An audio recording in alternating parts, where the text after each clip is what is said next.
At least 10 people have been killed after an attack at Turkey's largest airport tonight. There were 2 explosions thought to be suicide bombers and gunfire at Istanbul's Ataturk International Airport. Around 60 people have been injured, some of them critically. All flights at the airport have been suspended. We'll have the latest. Also on the programme. David Cameron is in Brussels talking to EU leaders for the first time since Britain voted out. He says it's not the time to turn our back on Europe. I very much hope we'll seek the closest possible relationship in terms of trade and cooperation and security, because that is good for us and that is good for them. The head of the European Commission and Nigel Farage shared a quiet word before bad-tempered exchanges in public. I said that I wanted to lead a campaign to get Britain to leave the European Union. You all laughed at me. Well, I have to say, you're not laughing now, are you? You were fighting for the exit. The British people voted in favour of the exit. Why are you here? Jeremy Corbyn says he will not stand down as Labour leader despite an overwhelming vote of no confidence by his MPs. A miserable return home for the England team after one of the most humiliating defeats in their history.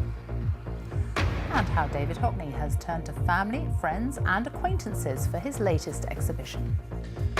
And here in the south, danger on the sea. Warnings that Dorset is now a target for people smugglers. And business owners demand action after a spate of robberies in Southampton city centre.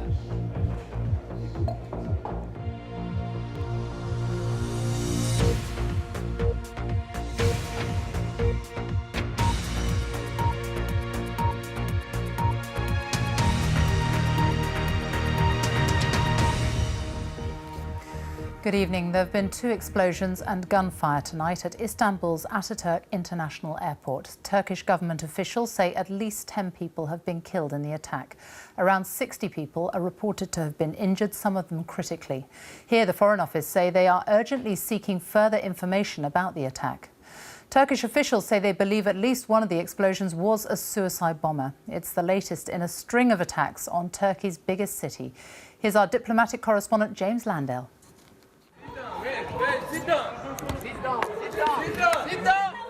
The scene tonight at Istanbul's Ataturk Airport.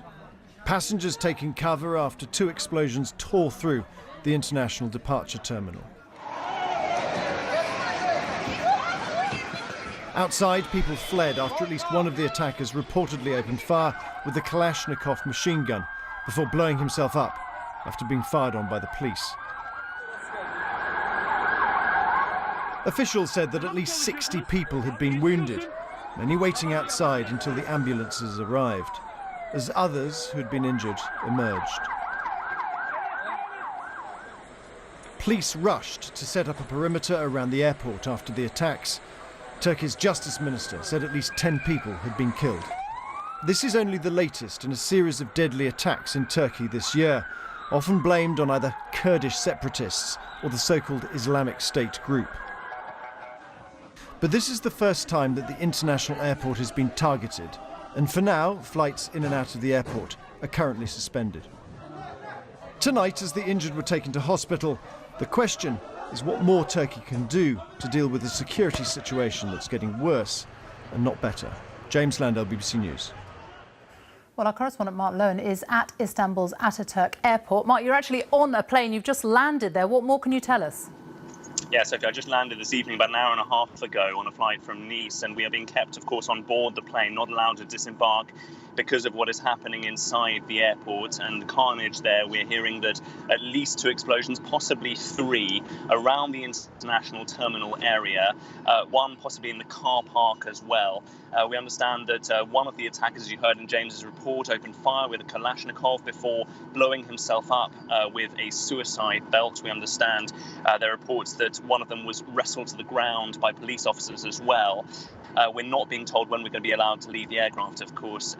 For the time being, there's been no claim of responsibility, but as James was saying, Turkey has been really in the grip of a terrible spiral of violence in the last year. Some attacks blamed on so-called Islamic State, including one earlier this month, some on Kurdish militants, including a mortar attack at Istanbul's second airport, Sabiha Gökçen Airport, back in December, that was claimed by Kurdish militants, a group calling itself TAK.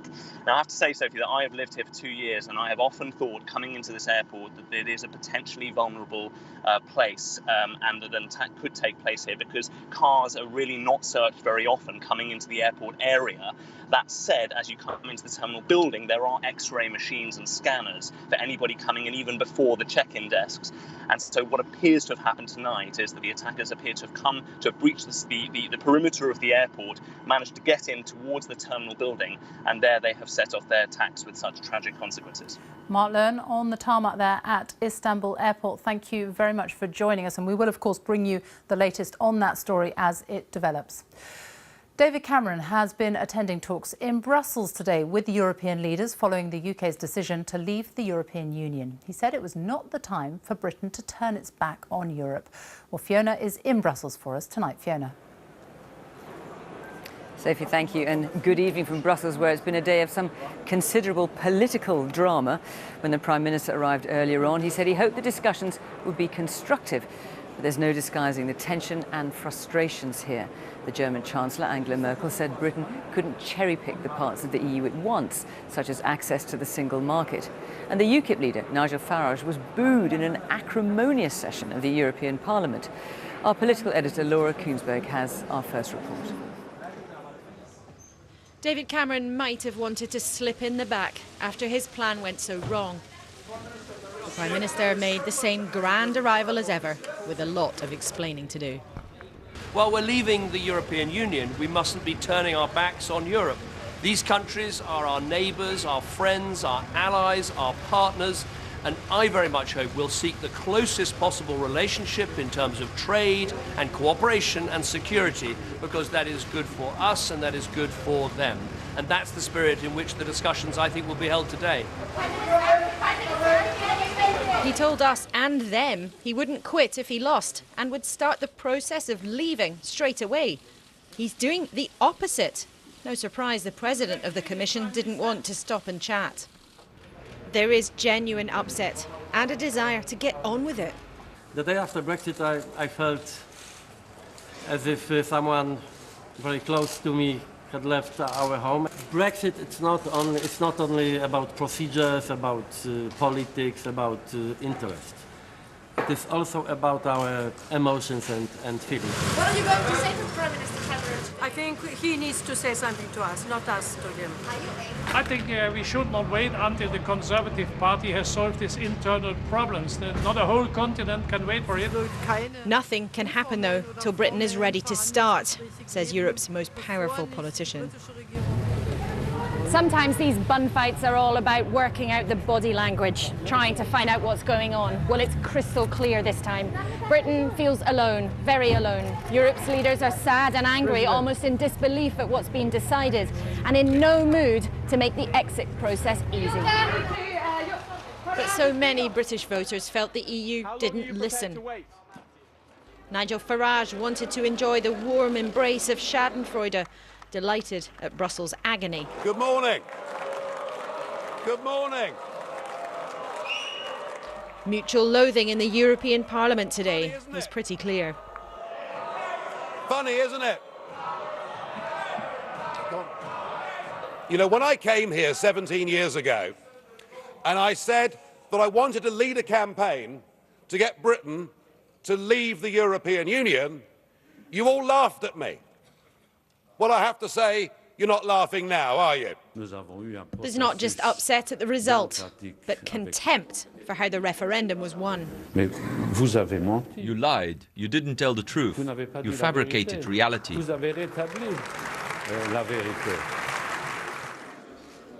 After 6 years, David Cameron's job is not to make the deal. But from the look on their faces, he has first to explain himself and our democratic decision. This will probably be one for the album. It's likely to be his last Brussels get-together. There's uncertainty about the basic blocks of our future relationship. Commiseration too, alongside the deep confusion, and hard work to do tonight. But David Cameron is no longer here to be the one who decides. Laura Kunsberg, BBC News, Brussels. Well, as we heard there was an angry debate in a special session of the European Parliament on the referendum result. Our Europe correspondent Damien Grammaticus reports now on the reaction of MEPs from across the European Union to the UK's vote to leave. Across town from where Europe's leaders were meeting, a British winner in Brussels today. Well, the next step. Nigel Farage preparing to savour his moment of triumph over the EU and its institutions. The President of the Commission, Jean-Claude Juncker, today banned his staff from having any negotiations with British officials until the UK gives notice it's exiting the Union. Now, after staying silent throughout the referendum, Europe's politicians held little back. The worst liars can be found among UKIP. On Friday, Nigel Farage said publicly that the promised £350 million a week would finally not go to the National Health Service. It had all been a lie. I ask Mr. Farage, if you had an ounce of decency in you, you would apologise today to the British. Shame on you.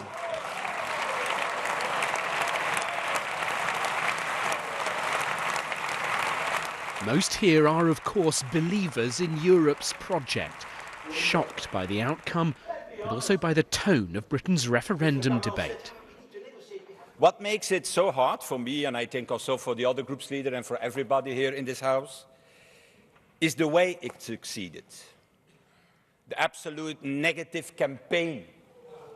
The posters of Mr. Farage showing refugees like in Nazi propaganda because he copied it at that moment. He replied with scorn of his own. I know that virtually none of you have ever done a proper job in your lives. The chamber had to be called to order. The reason you're so angry has been perfectly clear from all the angry exchanges this morning. You, as a political project, are in denial. You're in denial that your currency is failing. That drew jeers, but some shared Nigel Farage's views. Our British friends' vote in favour of leaving the European Union is by far the most important event in our continent since the fall of the Berlin Wall. It's a signal of freedom sent out to the entire world. Then came this, an impassioned Scottish plea to Europe. Colleagues, there is a lot of things to be negotiated. We will need cool heads and warm hearts. But please remember this. Scotland did not let you down. Please, I beg you, chers collègues, do not let Scotland down now. The ovation aside, that sentiment now has considerable sympathy here. For Nigel Farage, this is the culmination of a lifetime's political project to get the UK out of the EU. What we heard from the European side is they want talks now to begin as soon as possible. And there will be, they say, no favours, no cherry-picking by Britain in those. Damien Grammaticus, BBC News, Brussels. Well, our political editor Laura Kunsberg is here and our Europe editor Katya Adler. Laura, the talks have just broken up. David Cameron has emerged after 3.5 hours with his fellow European leaders. What's he had to say? Well, it's probably his last time that he'll sit down with his EU counterparts and chew the fat over dinner.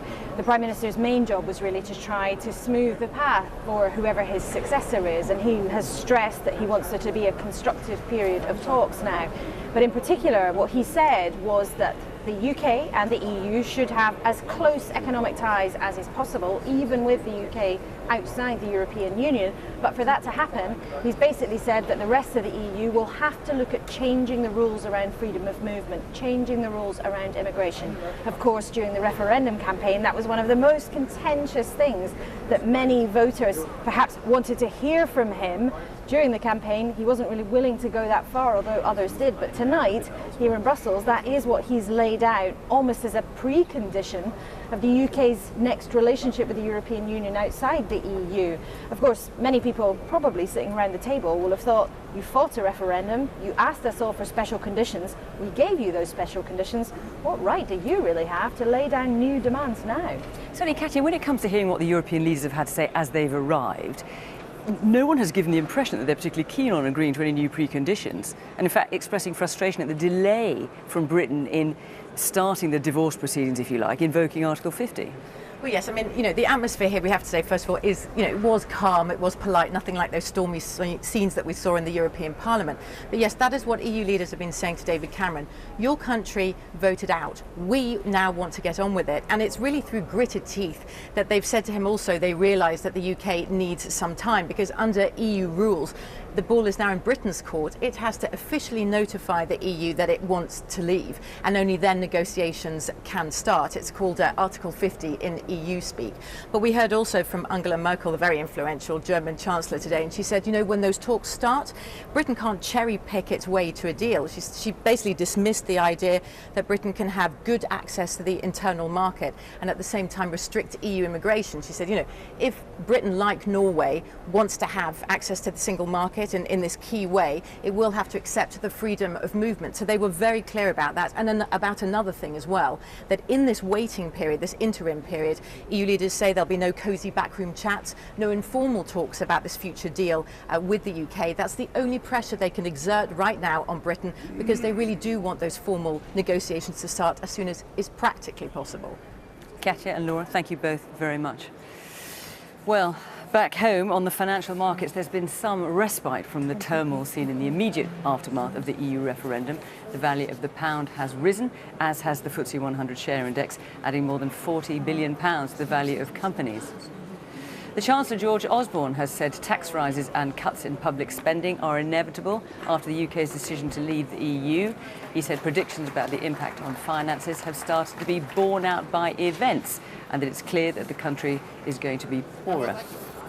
And in the United States, President Barack Obama says there is no need for a hysterical reaction to Britain's vote to leave. Mr. Obama said, while cataclysmic changes are unlikely, a pause button has been pressed on full European integration. And that's it here from Brussels tonight. There's, of course, much more about Brexit and all the referendum details on our website. That's at bbc.co.uk/news. But from Brussels, here this evening, Sophie, it's back to you. Fiona, thank you. And let's just give you an update on that attack at Istanbul's Ataturk airport. In the last few minutes, the governor of Istanbul has now said that at least 28 people have been killed. Around 60 have been injured, some critically.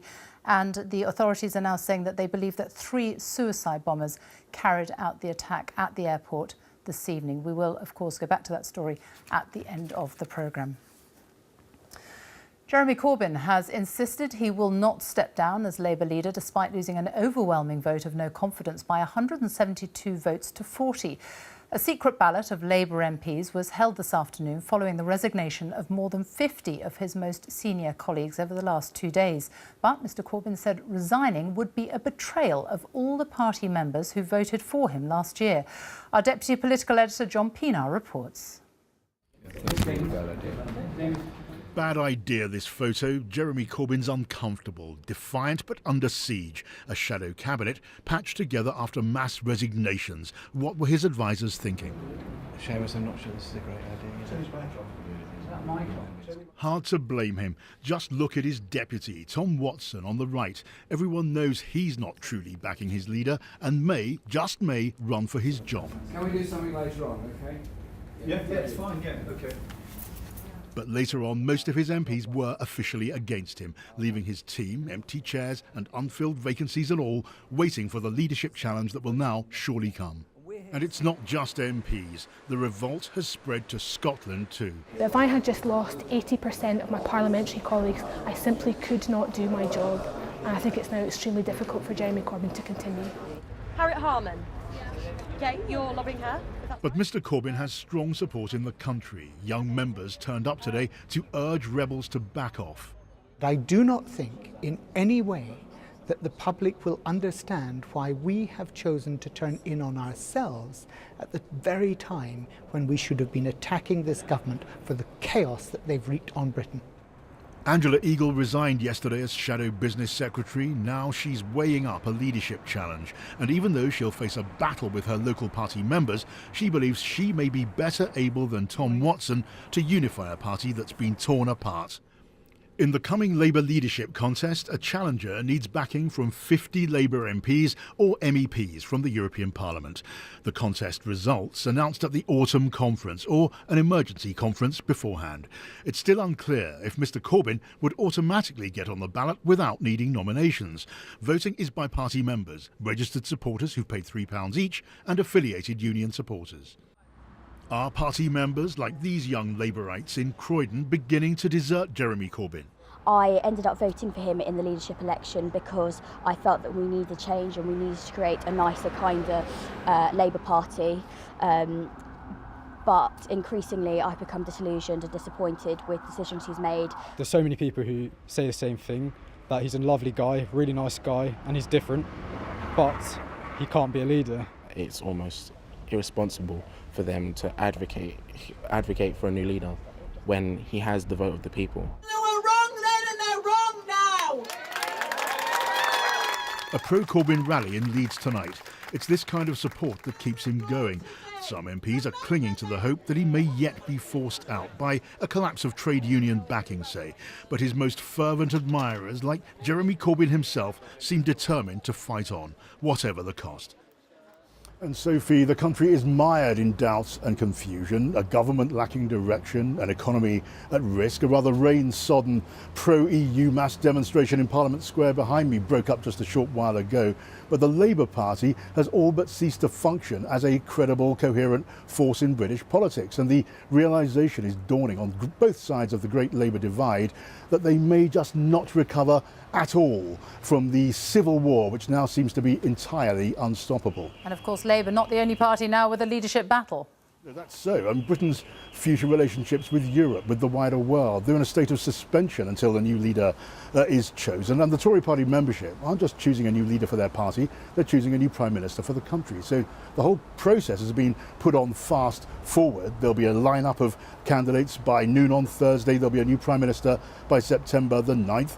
As for the runners, well, Boris Johnson and Theresa May, they look like the front runners, but it could be a crowded field. Stephen Crabb, the Work and Pension Secretary, looks like declaring tomorrow, and you'll be hearing other names like Jeremy Hunt, the Health Secretary, people like Liam Fox from the right of the party. As I say, a crowded field, and whoever comes out in front of that field, whoever wins this contest, will set a new direction for Britain in the light of the EU historic referendum result. And what about questions over whether there could be an early general election? Well, those questions are real, Sophie. They are active, and why is that? Well, the new Prime Minister will be bringing in a new programme with a wafer-thin majority. If the Labour Party is much weakened after their contest for the leadership, a snap election may turn out to be absolutely irresistible. Worth noting that Boris Johnson has said he wouldn't be interested in a snap election, but of course Prime Ministers, if he is a Prime Minister, can change their mind.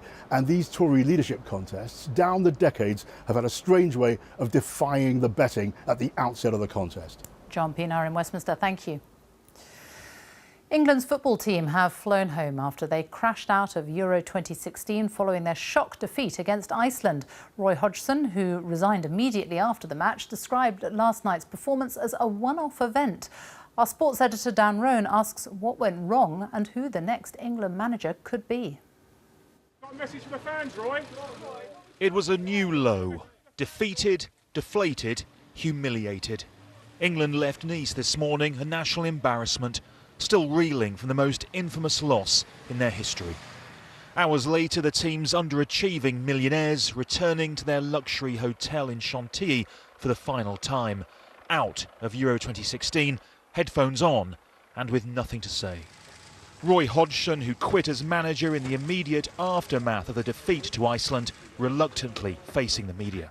I don't think I've got anything to say to you that is any different to what you know already or that you're writing already, but I was not forced to come here. I did so because I've never shirked a press conference, I've never run away from anybody, I've answered questions for 4 years. We're sorry that we couldn't give them the results that they were hoping for. At times struggling to contain his emotions, Hodgson's pain was obvious. One particularly bad game has caused a lot of damage to me personally, to the team, and even to the team going forward, because now they've got a major bridge to repair, which had we played better last night, maybe would not have needed repairing. England's abject performance against rank outsiders Iceland, who have lit up their first ever major tournament, plumbed new depths. The 2-1 winners' togetherness putting shambolic England to shame and leaving them stunned. The worst England performance I've ever seen. There was no fight, there was no heart, there was no passion. And the ability just wasn't there, the ability to perform under pressure. Players couldn't do it, we caved, the manager caved. Here's why last night was such a shock. England's population dwarfs tiny Iceland's 330,000. Hodgson earned £3.5 million a year. That's 10 times more than counterpart Heimir Hallgrimsson, a part-time dentist. And while the Premier League is the world's richest, the Icelandic top flight has no fully professional teams. Meanwhile, footage has emerged on social media of England's defeat being wildly celebrated by the Welsh squad, who later said they were merely excited for the underdogs. Wales are now the only home nation left at the Euros, so why do England always seem to fail when it matters most? England wanted for nothing here in France, but they leave having been reduced to a laughing stock. The FA say they're prepared to consider a foreign coach as Hodgson's successor, but after a failure that no longer comes as any surprise, the sense is that it will take a lot more than a new manager if England is ever to have a team it can be truly proud of. When it comes down to the games that matters, we haven't delivered, and that's not just a recent thing, that's been a 50-year thing. And we've got to figure it out. So it is more than, I think, purely the skill and the tactics. That to my mind, there's clearly something around the psychological preparation and resilience, which is also important. Until last night, this loss to the part-timers of the United States in 1950 had been the benchmark for England at rock bottom. And 2 years ago, Hodgson was in charge when his team crashed out of the Brazil World Cup in just 5 days. But now this chastened team has outdone them all. Back on home soil this evening after a defeat they will never live down. Dan Rowan, BBC News, Chantilly. A report into Islamophobia in the UK has found that Muslim hate crime is most likely to be carried out by teenagers and that women are more likely to be attacked than men. The report, to be launched tomorrow by the monitoring group Tell Mama, was worked on by the late MP Jo Cox. Our special correspondent Ed Thomas has more. His report contains language which some viewers may find offensive. So I'm here in Parliament with Tell Mama, a campaign she never finished. We've just had a really exciting conversation about what I can do to help tackle Islamophobia locally. Tomorrow, Jo Cox would have spoken up for British Muslim women to say too many face racial abuse. I'm born and bred here. I don't think I should be refused to be entered into a shop or be abused for the way I look. 2 generations of the same family. Halema, a dentist, Rosie, a politics student, and Shanaz, an artist, and all have faced hate. What's this done to you? Done to me now? Now I feel like I can laugh off an incident. Oh, Mum, guess what happened to me today? Someone else told me I should go back to where I came from. Someone else told me I stink. Someone else says I'm a dirty packy. Just laugh it off. It's when I get told I'm Bin Laden's niece. Well, yeah, when did that happen? That was in London. This man barges into me, and as a northerner, I'm like, oh, can you just please say sorry? And the man just looks at me, and I'm like, shut up, you're Bin Laden's niece, you bloody terrorist. And that's my problem with hatred and racism and Islamophobia and bigotry, because it's all the easy targets. And the easy targets are women, children, older men and women. Veils being pulled off, women being told, get out of this country. Faiz Mughal worked with Jo Cox. Tomorrow, both would have presented the report in Parliament to warn of the damage being done. It has impacts on their families. It has impacts on the way their sons perceive what is taking place with their mother. It gives or creates an environment where a victim mentality can take root. And once that happens, Islamist narratives can also take root. those most at risk, the report says, are Muslim women wearing Islamic dress. Some here say it's changing how they live. When I'm picking the children up from mosque, I'd rather they come in the car rather than walking, you know. I have to think twice going into town at certain times. What have you read on social media? Just that Muslims are to blame. If it wasn't for them, if they weren't in our country, things would be different. This report focused on Muslims, but many face intolerance. Police say hate crime for all religions across England and Wales has risen by more than 40% in a year. Don't let it get me down. And for those living with that hate, the question, why? Because I don't get why people can treat me that way. I haven't done anything to these people. They just hate me. I just don't think it's fair for people to make people feel like this. We're all human beings, we're all here to help each other and make the world a better place. Ed Thomas, BBC News. The Queen has visited the famous stones of the Giant's Causeway as part of her 90th birthday tour of Northern Ireland. The visit marks her first public engagement since the UK voted to leave the EU. The Queen held a number of political meetings, although all parties refused to confirm whether Brexit was discussed. Wimbledon now, and Andy Murray returned to centre court today. That's the good news. The bad news is he was facing a fellow Brit, Liam Brodie. Also in action was British #1 Johanna Konta. From the All England club, Joe Wilson reports. Well, there is the flag, as clear as you'll get. But today there was Britain on both sides of the net. They may look similar. That's Liam Brodie, the wild card. Here's Andy Murray, the ace. 15 long. You can tell them apart because Murray is right-handed and he was the one in control. Expending as little energy as possible is the key to the first week. 6-2 the first set, 6-3 the second. Ranked 235 in the world, but here's a glimpse of what Brodie, the lefty, can do. Facing a British opponent here was new for Murray, but he's never lost a first-round match at Wimbledon. Nice match point. 6-4 in the third. So far, so familiar. Well, when you study the order of play for today, there may be something that reminds you of the past. Not him. For the first time since the mid-1980s, there's a female British player who's seeded at Wimbledon. Johanna Konta, 16th seed, stormed to the first set against a strong opponent, Monica Puig, taking it 6-1. She was 2-1 up in the second. Guess what happened? Ladies and gentlemen, play suspended. There is no roof on court #1 yet. Joe Wilson, BBC News, Wimbledon. One of Britain's most distinguished artists, David Hockney, presents a new series of portraits at the Royal Academy of Arts in London this week, in which he captures friends, family and acquaintances. Our arts editor Will Gompertz went to meet him at the show. David Hockney has been busy. In the last 3 years, he's produced these 82 colourful portraits. There's a uniformity to them. They're all the same size, painted in the same LA studio, with the subjects all sitting on the same chair. As a group, what do you think they tell us? That we're all individuals. That's what it tells us. That we're different on the outside, we're different on the inside. I think so. Each one took 3 days, really. I mean, it's about a 20-21 hour exposure, that's what I said. Do you think you're getting better as an artist? Well, I think so. When you're going deaf, you compensate. I think my vision got better, I think. I was seeing sharper and clearer. And I put that down to the deafness, actually. This is the first portrait in the series. It depicts the disconsolate figure of J.P. Consalvis de Lima, who, like David Hockney, was devastated by the death of a young assistant at the artist's home in Yorkshire. That was a terrible shock and a terrible thing. I mean, I didn't do much work for a while. I mean, I drew the garden.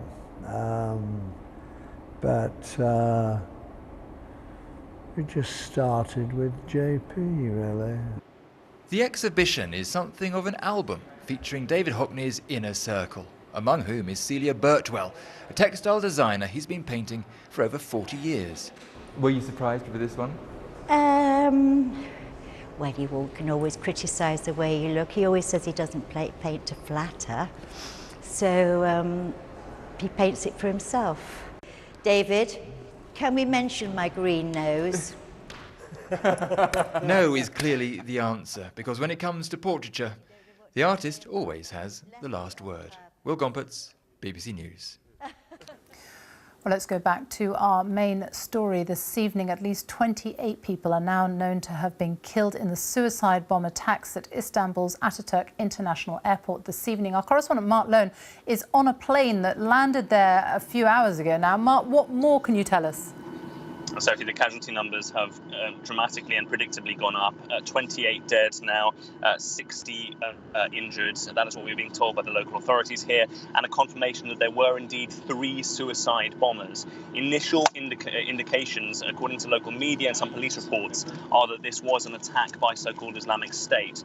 Now, if that is the case, there will of course be huge political recriminations against President Erdogan. His critics say that the government was too slow to wake up to the threat from IS in Syria and Iraq, and also the IS cells here in Turkey that have struck frequently over the past year. His supporters say IS has struck, of course, around the world, most recently in Brussels and Paris, and you can't really see when this is going to happen, and that really the government is facing multiple terror threats, and the international community needs to stand with it at this time. Of course, Turkey has already seen a huge tourism hit, 45% down across the country, so this country is going to be left reeling from tonight's deadly attack. Mark Lone on the tarmac there at Istanbul Airport. Thank you. And also, while we've been on air, David Cameron has been speaking after his meeting with EU leaders this evening. He has said he has no regrets over his decision to call a referendum, and he says he threw everything into the Remain campaign. More on that story, of course, on the BBC News channel and on Newsnight, which is underway now on BBC Two, 11 p.m. in Scotland. But now it's time for the news where you are. Good night.